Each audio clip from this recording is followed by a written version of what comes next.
So comedian Andrew Schulz wrecks the Democrat Party so badly that even Charlemagne the God, one of the most liberal people in media, is agreeing with him. That's how brutal the truth bombs were. I mean, he gives them a vicious tongue lashing that does not stop. He goes in and in on them for being weird and pretentious and condescending. And I'm going to show you guys all of it. So make sure you watch till the end because this is awesome. But before we get into the video, make sure you guys hit the like button. I really, really appreciate it. Make sure you subscribe to the channel if you have not already and turn on the notification bells so you never miss a video. But now let's get into this. So Andrew Schulz is a stand-up comedian, but he's also the host of an incredibly popular podcast called Flagrant. He actually had Donald Trump on his podcast. It's a really good conversation if you haven't seen it. But he also has another podcast called Brilliant Idiots with Charlemagne the God. And they were just talking about everything wrong with the Democrat Party, and they were just spot on the head with every single point. And you know it was bad if Charlemagne, who is notorious for being a race baiter, one of the more liberal people in media, horrible take aficionado, was agreeing with everything that Andrew Schulz was saying. So here he is with the first of many brutal takedowns, calling Democrats weird and pretentious. Watch. This is the problem with Democrats. You can be weird or you can be pretentious, but you can't be both.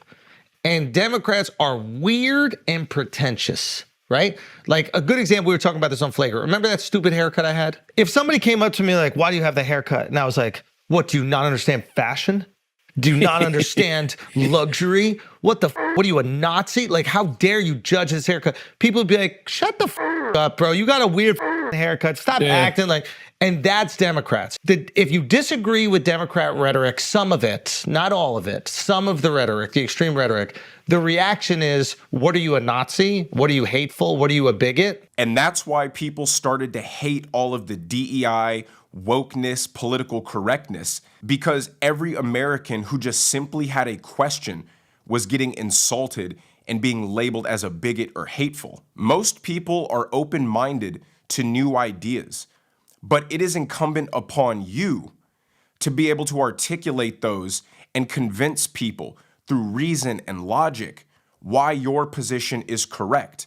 The problem with the Democrats is they made all of these radical cultural changes and then just threatened people with shame and insults if they disagreed. You can't tell me that a man can become a woman and therefore a man who thinks that he's a woman should be able to go in women's bathrooms, play in their sports, be in their lockers, be in their private spaces. And then when I simply ask you, wait, that doesn't really make sense to me, can you explain what you mean?